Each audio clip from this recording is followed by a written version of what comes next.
Bueno, vamos a hablar ahora para terminar, vamos a hacer un recorrido muy rápido por las 23 películas oficiales de la saga. Entonces vamos a empezar, pues como empezó todo, ¿no? Con el primer actor, que fue Sean Connery, pero antes vamos a ver un vídeo en el que he mezclado imágenes de todas las películas.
Bueno, pues este es un vídeo que hice en 2012 con motivo del 50 aniversario de la serie, porque todo empezó en 1962 con Sean Connery.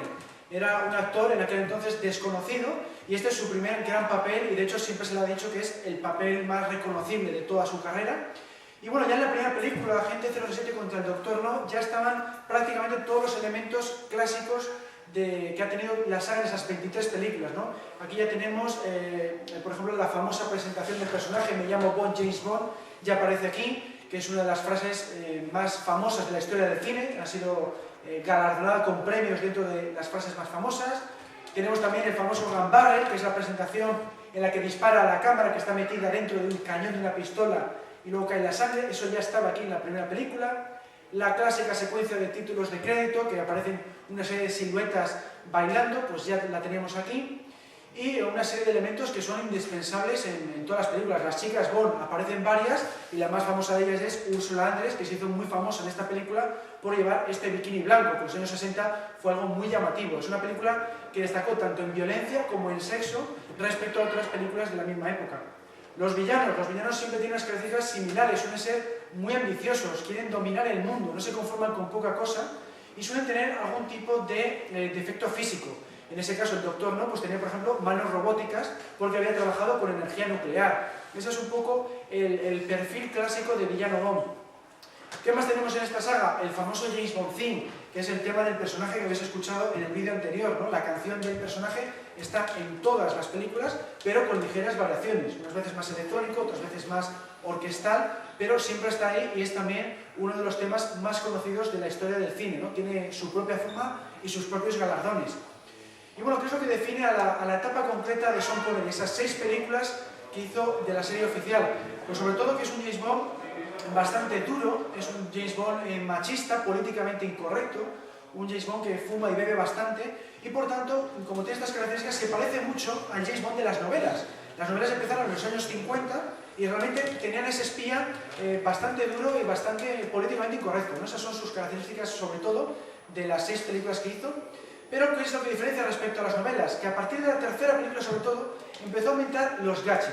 Los gadgets fueron cada vez a más, cada vez metieron más tecnología, porque era lo que al público le gustaba en los 60, ¿no? Esa fantasía de ver utilizar relojes con aparatos, coches con aparatos, eso no se había visto tanto en las novelas, eran mucho más de guerra fría, de espionaje más serio dentro de lo que cabe. Entonces digamos que las películas son una exageración de lo que se había visto en las novelas, ¿no? Es mucho más glamuroso, más elegante, no aparecen las escenas de tortura que habíamos visto en las novelas.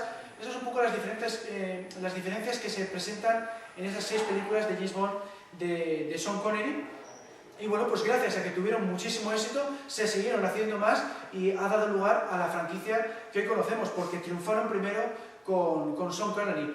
Hablando de cosas más concretas, pues por ejemplo hay que destacar de las 6 películas, sobre todo Goldfinger, en el año 64, porque es el gran éxito internacional. Las 2 primeras habrían triunfado sobre todo en Inglaterra, pero con Goldfinger triunfa en todas las partes, se establece lo que se llama la bombanía, que es, digamos que en todas partes se habla de espionaje, hay series de espionaje y películas de espionaje por doquier, y eso es gracias al éxito de sus películas.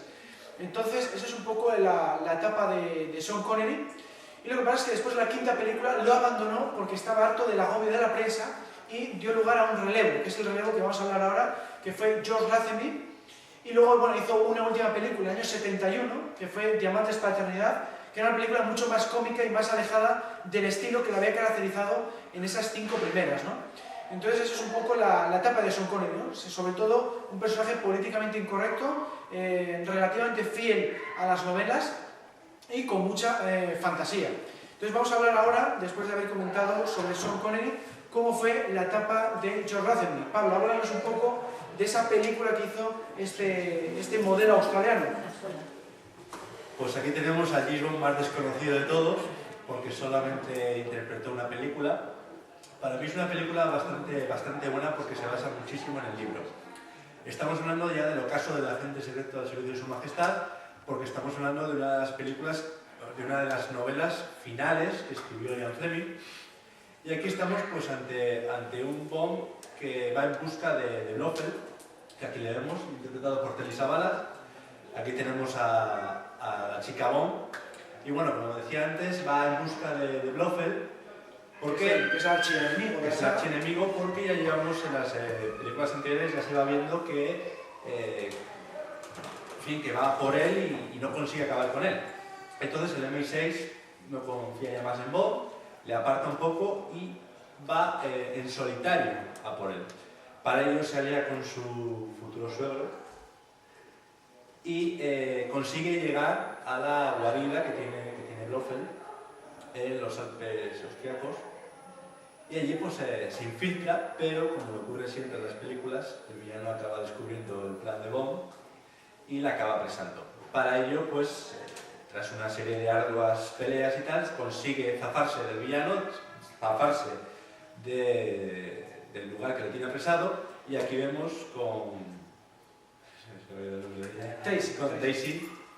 Teresa, que consigue, mediante el coche, escabullirse de los enemigos y ir hasta un lugar para que los enemigos no sepan. ¿Qué ocurre? Pues que vuelven a apresarle, le llevan hasta la guarida, y finalmente con el suegro pues consigue acabar con la guarida, consigue acabar con el plan que tenía. Y bueno, pues al final no lo descubriremos porque eso hay que dejarlo para los que quieran. Bastante distinto al esperado. Pero es un final exactamente que no es esperado y que bueno. Eso es, bueno, pues esta etapa de George Lazenby, ya digo, solo tuvo una película, no porque fuera un fracaso en taquilla, que es verdad que recaudó mucho menos que las de Connery, sino porque no quiso continuar con el personaje. Él tenía contrato para 7 películas, pero un amigo le dijo que James Bond en los 70 va a desaparecer, tienes que dejarlo y hacer tu carrera cinematográfica por otros lares, y le salió la jugada fatal, porque luego esta persona lo único que ha hecho son películas de Hong Kong, sobre todo de artes marciales. Desapareció del mapa cinematográfico, fue una decisión que luego se ha lamentado de ello, y pues esa es la razón por la que solo hizo una película, no por el fracaso en taquilla como se podría pensar en un principio. Esta película en los 60 no gustó porque era demasiado realista, era más fiel a la novela en consecuencia, y no había tanto gadget y fantasía como con Sean Connery, que es igual lo que la gente más le gustaba en aquel entonces. Sin embargo, actualmente está considerada de las mejores de la saga, precisamente por eso, porque es un James Bond más cercano a las novelas, un James Bond que sufre, un James Bond más dramático y sin tanto gadget y sin tanta fantasía. Esa es la razón por la que actualmente está considerada de las mejores de la serie. Pero, ya digo, siempre tiene sus pegas, ¿no? Una de las pegas que tiene es que no gusta la interpretación de él porque no era actor, era modelo, y lo único que había hecho hasta entonces era anuncios de televisión. Entonces, él convenció a los productores con su carisma y demás, pero luego el resultado no gustó ni a los propios productores ni a buena parte de la crítica ni de los fans. Esa es la mayor pega probablemente de esta película, ¿no? Que el actor Bond no está a la altura del actor Bond anterior, que fue Sean Connery. Bueno, luego, como hemos dicho, después de esta película, Sean Connery hace una más, Diamantes para la Eternidad, en el año 71. Esta sí que vuelve a tener tirón de taquilla, pero el escocés no quiere continuar porque ya está muy cansado del personaje. Él solo quería regresar por una única más, porque le pagaban una barbaridad de dinero. Fue el actor mejor pagado de la época. Y ya ahí pasamos a la etapa de Roger Moore, el tercer James Bond, que llegaría en el año 73, después de haber triunfado con El Santo. Cuéntanos, Javier, ¿cómo fue la etapa de Roger Moore? Bueno, la etapa de Roger Moore fundamentalmente es una etapa mucho más cómica. Él es un actor más cómico. También hubo un problema en el caso de George Lazenby. La gente echó mucho en falta el actor Sean Connery, que era el que se había hecho con el personaje. Se vinculaba a Sean Connery con James Bond, la gente confundía personaje y actor totalmente. Al poner una cara nueva, se produce un rechazo y, bueno, en cierta manera, pues es uno de los motivos por los que esa película no funciona. Entonces, cuando aparece Roger Moore enfoca el personaje de otra manera y evita, hasta cierto punto, pues, ser comparado con Sean Connery. Bebe un champán diferente, no fuma de entrada cigarrillos, pues fuma puros, establece una serie de pautas diferentes para intentar hacer su James Bond. Y efectivamente lo consigue un James Bond más cómico, hasta el extremo que al final de sus últimas películas es un James Bond más familiar. Yo en concreto, la primera película de Bond que vi fue de Roger Moore, con 9 años, Octopussy. Con 9 años no iban los niños a ver películas de Sean Connery, porque eran películas para 18, eran películas para adultos. Cuando yo veo Octopussy con 9 años era una película familiar. Pues bueno, pues efectivamente Roger Moore enfoca el personaje de esa manera. Un detalle que a mí personalmente sí me gusta de Roger Moore es que mientras Sean Connery siempre está vinculado, o casi siempre, menos en Goldfinger, con la asociación Spectra, incluso George Lazenby también, Roger Moore siempre se enfrenta con villanos independientes. Bueno, ahí estamos haciendo un recorrido, vemos que él empieza con Vive y deja morir. Bueno, las películas Bond siempre están un poquito orientadas a los gustos de la época. En Vive y deja morir había un cierto interés por el cine de actores negros, entonces bueno, pues se desarrolla. De hecho, todos los villanos son negros, cosa que ahora mismo no se podría hacer una película en ese sentido porque sería políticamente muy incorrecto. El hombre de la pistola de oro, para mí personalmente, pues quizá la película más floja de Roger Moore, aunque cuenta con un villano extraordinario como es Scaramanga, que lo interpreta Christopher Lee, que aún hoy en día pues, sigue haciendo papeles muy relevantes. Es pues, uno de los villanos del Señor de los Anillos. A partir del hombre de la pistola de oro desaparece uno de los dos productores. Hasta este momento han estado Albert Broccoli y Harry Saltzman. Harry Saltzman se desvincula de la saga y se queda Cubby Broccoli o Cubby Broccoli al frente. Entonces él se vuelca en La espía que me amó y hace una película bueno, pues extraordinaria, un auténtico espectáculo y bueno, pues consigue un éxito extraordinario. De nuevo, influenciado por los gustos de la época, en el momento de rodar Moonraker tiene mucho tirón las películas del espacio, ¿no? La Guerra de las Galaxias, así que solo se le ocurre la idea, a mi entender, pues desacertada, de mandar a James Bond al espacio. Entonces, bueno, pues, se produce la película Moonraker, que a mí me parece que tiene algunas partes excelentes, pero bueno, pues el desenlace ocurre en el espacio, que a mí pues, es algo que siempre me ha desagradado. Aún así, Moonraker se convierte en un taquillazo, se convierte en una película extraordinaria, y ocurre algo que luego en la saga ocurre varias veces, que a medida que vamos avanzando las películas siempre quieren ir a más, y llega un momento en que se pasa, y entonces echan el freno de mano y hacen una película más realista. Llegamos a Solo para sus ojos, en la cual bueno, pues se acaban los rayos láser, los viajes al espacio y es una película más de espionaje. No resiente el espectáculo. A mí pues la persecución, por ejemplo, en la pista de bobsleigh, que se mete una moto, un esquiador y el propio bobsleigh, me parece una persecución extraordinaria. La persecución en el coche, en vez de ser un coche que tira rayos láser y 10 misiles, pues es en un 2 caballos que lo cogen de cualquier manera y da vuelta de campana. A mí esa persecución me encanta. Es un poco el contraste, ¿no? De habernos pasado en Moonraker, quizá llevado al extremo, la fantasía y cosas un poco increíbles, en la charla de Eduardo seguro que comenta algo de eso, lo veremos, a volver un poco a la realidad. Luego en Octopussy, que estamos viendo ahora unas imágenes, como comentaba antes, la primera película que vi yo de James Bond, ya raya un poco el cine familiar, ¿no? En ese caso, en el caso de Octopussy, Roger Moore está un poco mayor, para matar también, y sin embargo siguieron tirando de Roger Moore porque se ha rodado la película fuera de la saga oficial, que es Nunca digas nunca jamás, que protagoniza Sean Connery, y bueno, pues para proteger un poquito la franquicia oficial, pues siguen agarrados a Roger Moore, que era la cara de James Bond de las últimas películas, ¿no? De hecho, al final Roger Moore acaba protagonizando 7 películas oficiales, cuando Sean Connery protagoniza oficiales 6. Y bueno, y la última que ya protagoniza Roger Moore, comentábamos quizá con un poquito más de edad de lo recomendable, pero bueno, es Panorama para matar, siguiendo un poco la fórmula que estableció pues, el director John Glenn, que era el que estaba en esta época, que dirigió 5, si no recuerdo mal. 5 películas, sí. Y bueno, pues había conseguido una fórmula que funcionaba bastante bien, que conseguía una gran cantidad de público, incluso gente joven, y bueno, pues una época en la que nos enganchamos mucho sobre la saga. Eso es. Bueno, y como llegamos al año 85, Roger Moore ya tiene más de 50 años, es un James Bond ya mayor y ya le tienen que sustituir, evidentemente, para un personaje de agente secreto no puede ser. Y entonces fichan a Timothy Dalton, que ya había sido candidato al papel de James Bond en los años 60. Lo que pasa es que aquel entonces lo rechazó porque se consideraba él demasiado joven para el personaje. Se lo han seguido ofreciendo varias veces más y ya al final, en el año 87, consigue hacer Alta Tensión porque estaba disponible, ya se veía más con la edad para el personaje, un agente secreto un poco más veterano, ¿no? Que es como siempre se ha representado a James Bond. Y aquí pues es una etapa en la que se deja de lado esa comedia que había caracterizado las 7 películas de Roger Moore y se vuelve un poco a los orígenes literarios, a un James Bond un poquito más duro, un poquito más serio y con un poquito más de violencia. No llega a los extremos que conocemos, por ejemplo, con la etapa ahora de Daniel Craig en esta película de Alta Tensión, pero en Licencia para matar sí que está un poco a la par a lo que estamos viendo ahora en la etapa actual.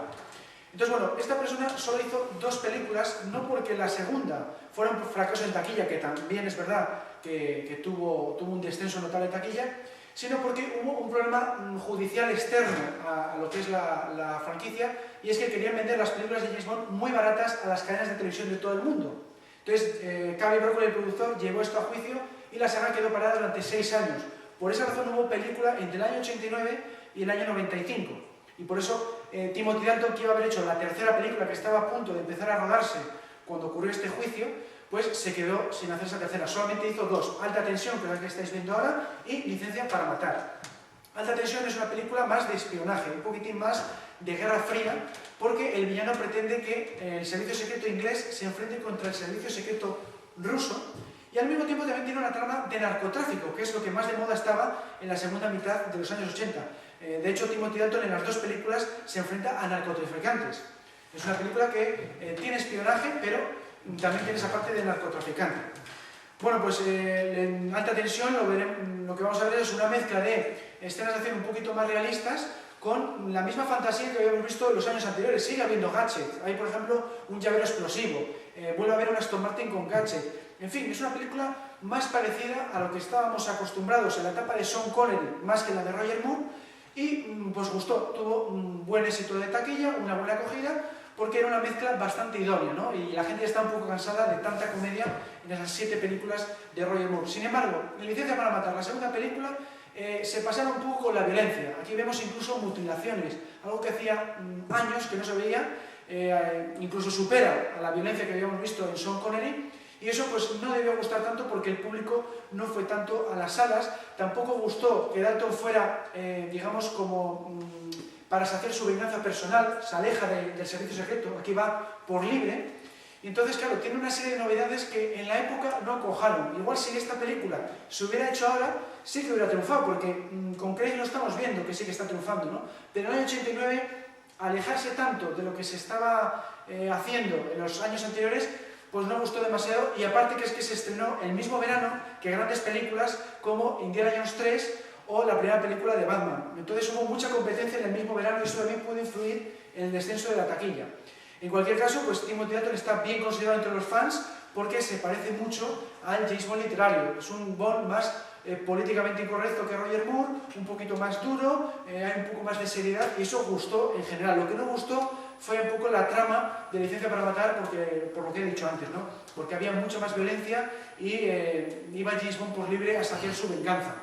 En cualquier caso, son dos películas muy recomendables y nuevamente muy espectaculares, con persecuciones de todo tipo, ¿no? Hay una persecución de camiones, persecuciones de coches, peleas cuerpo a cuerpo, o sea, la acción sigue siendo tan espectacular como siempre, pero los argumentos pues pueden no gustar tanto en función de lo que se esté buscando. Bueno, pues después de esta etapa vamos a los años 90 con Pierce Brosnan, cuya primera película fue GoldenEye en el año 95. Cuéntanos, Pablo, la etapa Brosnan. Pues esta ha sido la etapa con la que yo he crecido. Yo creo que muchos coetáneos a mi edad, muchos de mi quinta, GoldenEye ha sido la primera película que hemos visto de James Bond. Ya sea porque la vimos en el cine, ya sea porque por televisión pues, la hemos visto por primera vez. Para mí es un Bond bastante interesante porque aglutina, digamos, lo mejor de Roger Moore con lo mejor de Sean Connery, que serían los dos bandos opuestos o los dos bandos sobre los que gira la saga. Entonces renovó, por así decirlo, la imagen de Bond tras esos 6 años de parón y nos brindó cuatro películas que a mi juicio pues dieron la segunda etapa dorada de la saga. Entonces, en esta primera vemos a Gismond que va a Rusia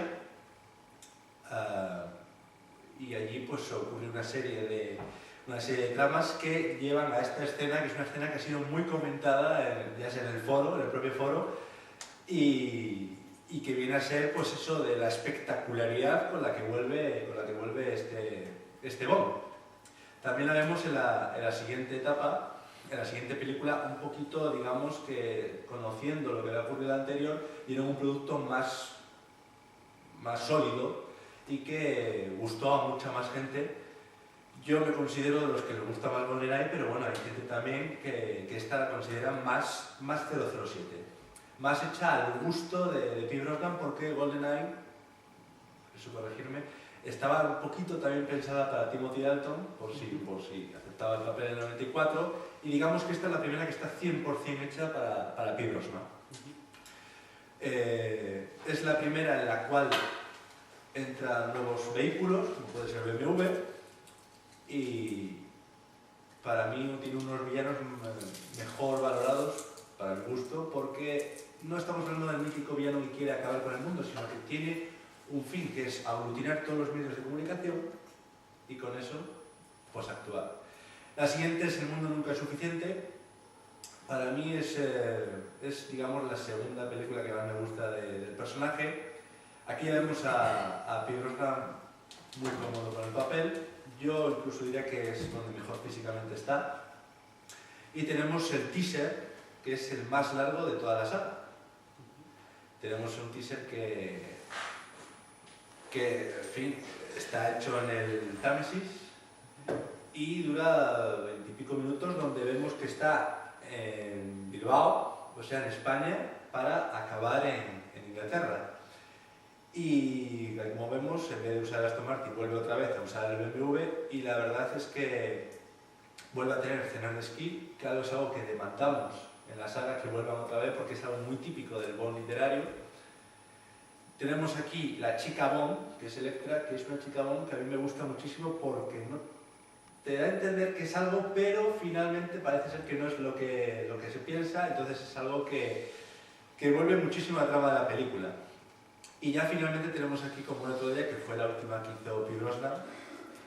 Para mi gusto debería haber hecho otra, pero bueno, aquí estamos con la última, la cual pues suele tener cierto debate también en el foro, con la espectacularidad de la película. A veces algunos piensan que en un determinado momento se pasa, otros consideran que bueno, es el kit del Bond cinematográfico.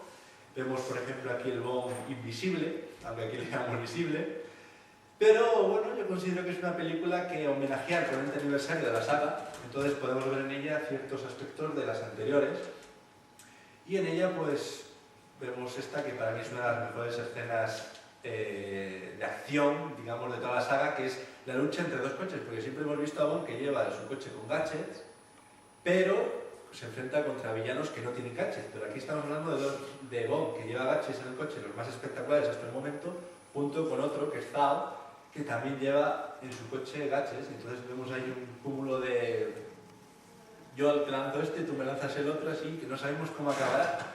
Entonces para mí es una etapa que digamos volvió otra vez a dar esplendor a una saga que estaba igual un poco por aburrimiento, de cada 2 años entregar una etapa y volvió a darle esplendor. La limpió y la pulió y nos la presentó. Pues sí, sí, ¿no? De hecho Muere otro día pues ha sido muy criticada, como dice, porque tiene mucha fantasía, mucha ciencia ficción, hay, hemos dicho, un coche invisible incluso, un satélite láser, entonces eso ha sido muy criticado, pero de cara al público fue todo un taquillazo y se esperaba incluso que iba a hacer una quinta película, pero bueno, finalmente no fue así y llegamos a la etapa actual, la etapa de Daniel Craig, que empezó en el año 2006. Cuéntanos, Javier. Aquí vuelvo a comentar un poco lo que comenté antes, después de una serie de ir aumentando poco a poco la espectacularidad, pues en Muere otro día pues se pasaron un poquito, ¿no? Lo que comentábamos, por lo menos desde mi punto de vista, pues hacer un coche invisible, pues los que comentábamos.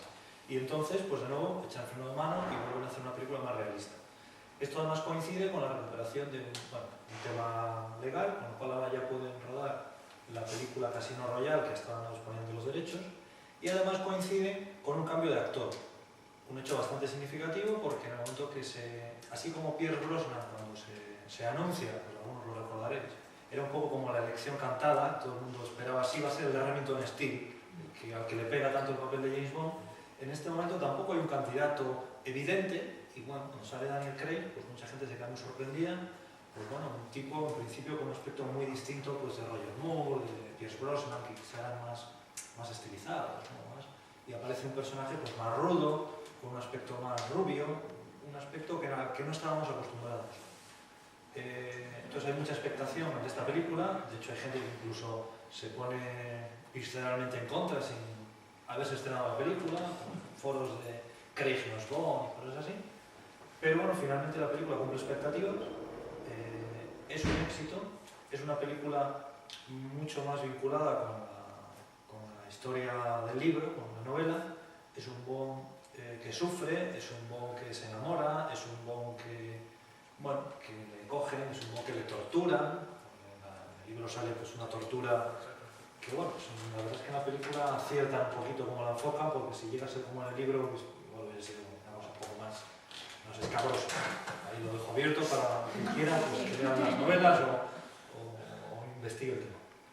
Entonces, bueno, Craig enfoca la saga en otro aspecto, ¿no? Un Bond más rudo, un Bond más visceral, más realista, hay un gran aumento de la violencia, no hay tantos gadgets como hemos tenido hasta ahora, e incluso pues, bueno, el personaje de Q inicial, la persona que normalmente le provee de inventos, en estas primeras películas desaparece. Casino Royale es un éxito al final, gusta mucho en general al público, algunos fans aún así se les atraganta un poco, y bueno, pues como deja tan buen sabor de boca en la franquicia, continúa con Quantum of Solace, que es la película que estamos viendo en las imágenes, que intentan hacer pues, la continuación de Casino Royale, hacer un Casino Royale 2. De las que ha hecho Daniel Craig, yo creo que, vamos, una opinión unánime, pues es la más floja, de hecho es la más corta de todas, y bueno, no tiene tanto éxito como Casino Royale en ese aspecto, ¿no? Más reciente tenemos Skyfall, que es la última que se ha estrenado hasta la fecha, que vuelve a tener bastante éxito, recupera la esencia de los gadgets, de hecho ahí estamos viendo el Aston Martin de Goldfinger, ¿no? Bueno, se me ha olvidado comentar que en Casino Royale enfocan la novela como decían en aquella época cuando salía Batman en Batman Begins, pues sería como un Bond Begins, ¿no? Es el principio de James Bond, empieza siendo un agente que consigue alcanzar el estatus de 00, pero aquí ya, bueno, pues es un agente ya con experiencia.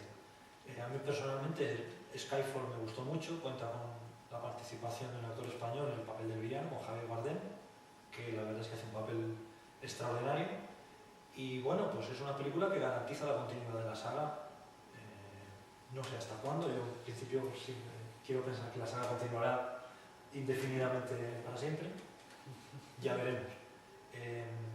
Marca algunas pautas importantes en la saga, marca la aparición de Moneypenny, marca la aparición de un nuevo Q, que es un actor joven que, bueno, esperemos que dure otros 40 años, ¿no? Como estuvo Desmond Llewellyn, y bueno, marca un poco la tendencia a seguir en los próximos años, y yo entiendo que Spectra, de la que hasta ahora no estoy intentando abstraerme de qué están haciendo, seguirá un poco en la línea de esta película, ya lo veremos, no me digáis nada. A ver, veremos cómo queda la de Spectre, pero bueno, sí es verdad que las expectativas son muy altas porque Skyfall ha sido la más taquillera de toda la saga, de las 23, superó incluso el récord de Operación Trueno en número de entradas vendidas.